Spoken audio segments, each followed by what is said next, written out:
When a waitress served Barron Trump at a quiet cafe, she expected nothing more than a routine shift.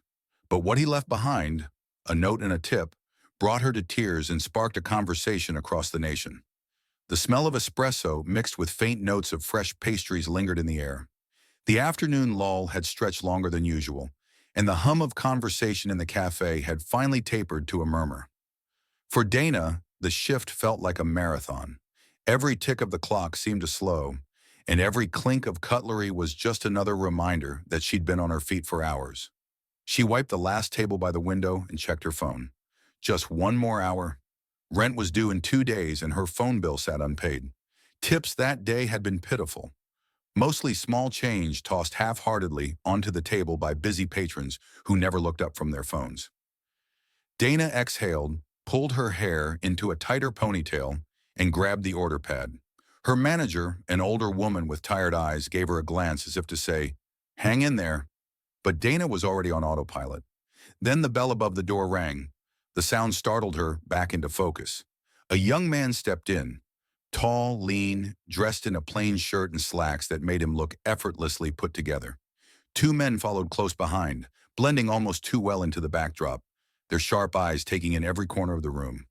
The cafe wasn't exactly a hotspot for high-profile guests. It wasn't the kind of place where you'd expect celebrities, let alone someone who came with what looked like security. For a moment, Donna froze, her pen hanging over the pad. But professionalism kicked in, and she walked toward the table in the far corner where the young man had settled. "Good afternoon," Donna said, trying to muster her best smile. "Can I get you something to start?" The young man looked up, and for a moment, Dana nearly forgot what she was supposed to say. His face was striking, but there was something familiar about him. His features, the slight calmness in his expression. Then it clicked. Barron Trump. Dana had seen his face plastered across the news over the years. Son of the former president. Her heartbeat quickened, but she did what she was trained to do. Stay calm. This was a customer. No more, no less. "I'll just have a cappuccino and maybe one of those croissants," Barron said softly, his voice polite but reserved.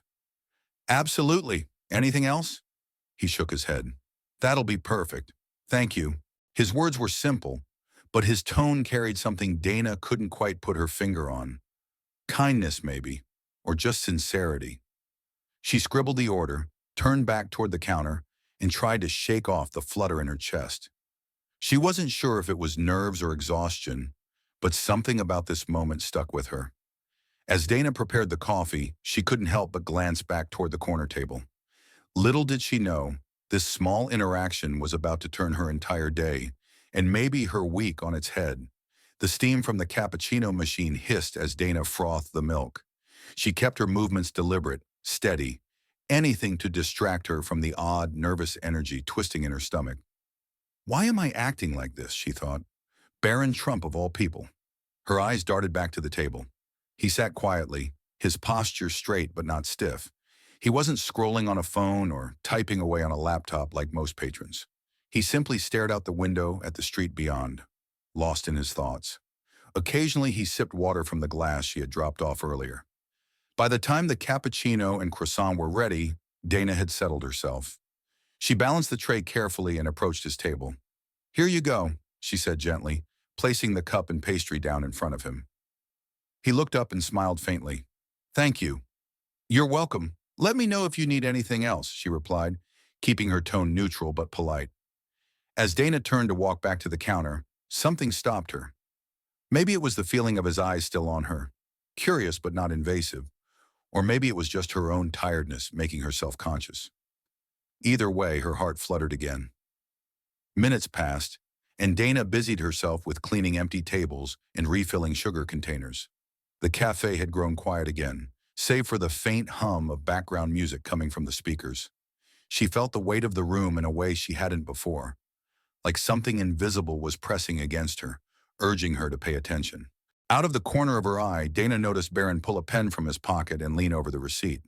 As his meal came to an end, he scribbled something quickly, almost as if he didn't want anyone to notice, folded the paper neatly, and tucked it beneath the empty coffee cup. Then he stood, gathering his phone and coat. Dana watched him for a split second, before she forced herself to focus. "Thank you for coming," she called out softly as he passed by. Barron turned back just slightly and smiled. "Have a good day." Those words lingered longer than they should have. Dana stood there, frozen in the middle of the cafe, her eyes following him as he exited with his security close behind. The bell above the door chimed one last time, and then the room was quiet again. She let out a slow breath, picked up her tray, and made her way over to clear the table. The cappuccino cup sat empty, a small residue of foam clinging to its rim. Beside it, the croissant plate held nothing but crumbs. And there it was, the receipt. Dana picked it up carefully, the folded paper feeling heavier than it should have been. Her first thought was of the tip. Maybe it would be generous, but that wasn't uncommon with wealthy customers. They often threw money around to make up for their lack of interaction. But as she unfolded the receipt, the air in her chest vanished. At the bottom, beneath the total, was a number, a tip so large it made her stomach drop. 4 crisp digits, and above it, a handwritten note. "Your kindness and hard work don't go unnoticed. My family has been where you are. Stay strong.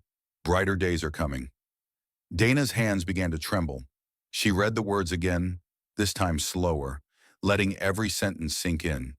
Her eyes darted to the door where Barron had disappeared, and her vision blurred as hot tears pooled in her eyes. Her knees felt weak. She stumbled back into the empty chair across from where he'd sat and just stared. The note, the tip. It wasn't about the money. It was the words, the weight of empathy written in ink by someone she never imagined would notice her existence. For the first time in weeks, months even, Dana felt seen. As the tears streamed down her face, she thought about what those words meant. But this moment wasn't over. Not yet. Someone else would see the note, and Dana's story was about to ripple far beyond the walls of the cafe.